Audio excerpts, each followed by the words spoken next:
जय श्री कृष्णा, राधे राधे। कैसे हो कन्हैया के लाडलो। तो बहुत ज़्यादा सर्दी पड़ रही है और ठाकुर जी को बहुत ठंड है, इसलिए आज मैं करने वाली हूँ चीरा वस्त्र और फरदूल का श्रृंगार। कैसे करना है, कैसे करते हैं, वो पूरा बताऊँगी। तो ये देखिए, ये मैंने श्री जी का तो कर दिया है, क्योंकि श्री जी का मैं आपको पूरा नहीं दिखा सकती। लेकिन मैंने गोपाल जी की इत्र सेवा करके गोपाल जी को विराजमान किया है। और अब हम धराएंगे चीरा वस्त्र। ये है गद्दल चीरा, जी हाँ। तो सबसे पहले गद्दल चीरा, क्योंकि आपको पता ही है हमेशा मैं अपने गोपाल जी को 1-2 नंबर बड़ा ही पहनाती हूँ, मुझे अच्छा लगता है। और हमारे प्रभु पहन भी लेते हैं और सुंदर सुंदर लगते हैं। तो गद्दल चीरा ये पहनाने वाली हूँ मैं। और इसके बाद हम इनको सेट कर देंगे प्रॉपर। गद्दल चीरा में क्या है कि रुई और भरी हुई है, जैसे अपन की रजाई होती है वैसा होता है। तो उससे क्या है, पूरा ठाकुर जी ढक जाते हैं और एकदम गर्माहट रहती है उनके बदन पे। हालांकि इत्र सेवा तो कर ली है। गद्दल चीरा के बाद अपन दूसरा चीरा लगाएंगे, जो ये साटन का लगाने वाली हूँ।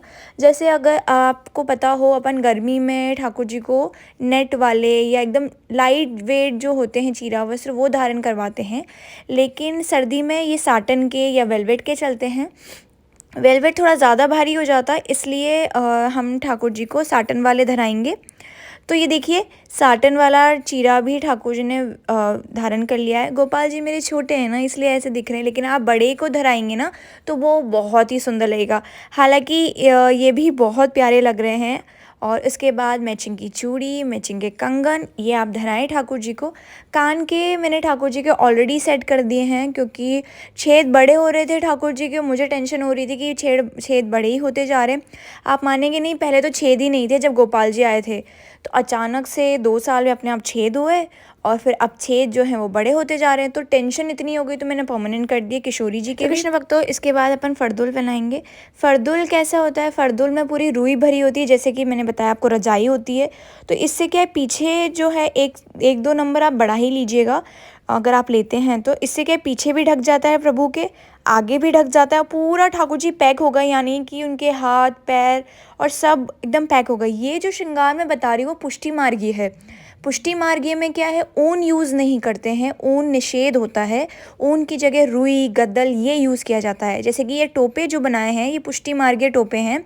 और तनी है, तनी आप बांध सकते हैं, लेकिन ठाकुर जी ने वैसे ही ज़्यादा धारण कर लिया तो मैं तनी उनके गले पे नहीं बांधूंगी, और थोड़ा श्रम भी पड़ता है मेरे ख्याल से। तो कृष्ण भक्तों देखिए, कितना जल्दी से भी ये श्रृंगार हो गया और बहुत सुंदर हो गया। और सर्दी इतनी ज़्यादा है, क्योंकि जहाँ मैं रहती हूँ वहाँ आसपास पानी भी है और एकदम हरियाली, इतना ठंडक है। तो ठाकुर जी को बहुत ज़्यादा कष्ट होता है, इतना ठंड हमें भी बर्दाश्त नहीं हो रही, तो ठाकुर जी को कैसे बर्दाश्त हो रही होगी। भाव तो यही है।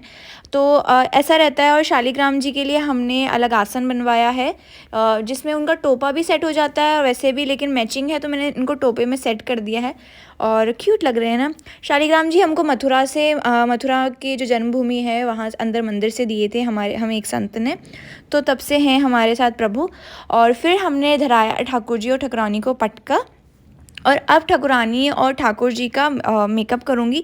मेकअप में मैं नॉर्मली क्या करती हूँ, चंदन का ही करती हूँ, चंदन ही यूज़ करती हूँ, क्योंकि ये हमारे प्रभु हैं, चंदन उनको अति आवश्यक है।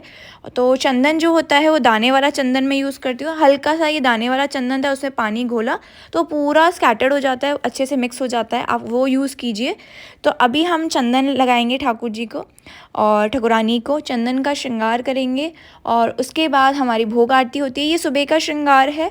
और आप चाहें तो ये जो फरदूल वाला है वो आप शाम को कर सकते हैं। सुबह आप हैवी पोशाक पहनाइए ऊनी की, और फिर शाम को जब चेंज करें तो आप नॉर्मल ये चीरा पहना के फरदूल वगैरह से करके, और फिर आप ठाकुर जी को पढ़ा दीजिए।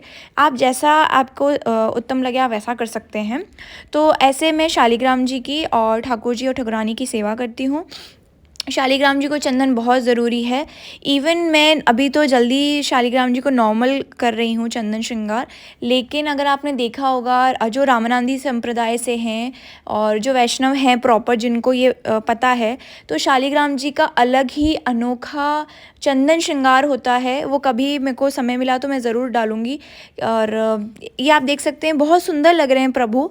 और ये श्रृंगार अपन ने अभी किया है। और ठाकुर जी को फिर अपन फूल माला, तुलसी पत्र दो चीज़ें बहुत इम्पॉर्टेंट है, तो ये आप धरा के ठाकुर जी की भोग आरती करेंगे।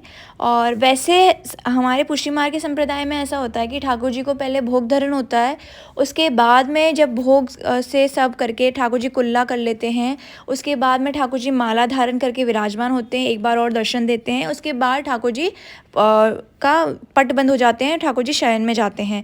लेकिन अपन जो हैं वो घरेलू और गृहस्थ वाली सेवा भी करते हैं, तो माला जी और तुलसी पत्र ज़रूरी है, तो पहले वो धारण करेंगे।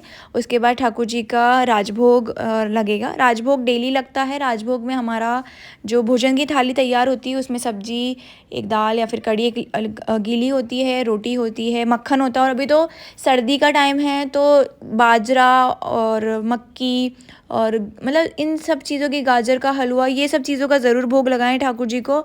लड्डू अलग अलग तरीके के बनते हैं अभी तो वो आप वो सब बनाए, उनका भी भोग लगाए। तो आप देखा कितना सुंदर श्रृंगार हो गया प्रभु का, और बहुत सुंदर लग रहे हैं हमारे ठाकुर जी और किशोरी जी, और जल्दी से भी श्रृंगार हो गया।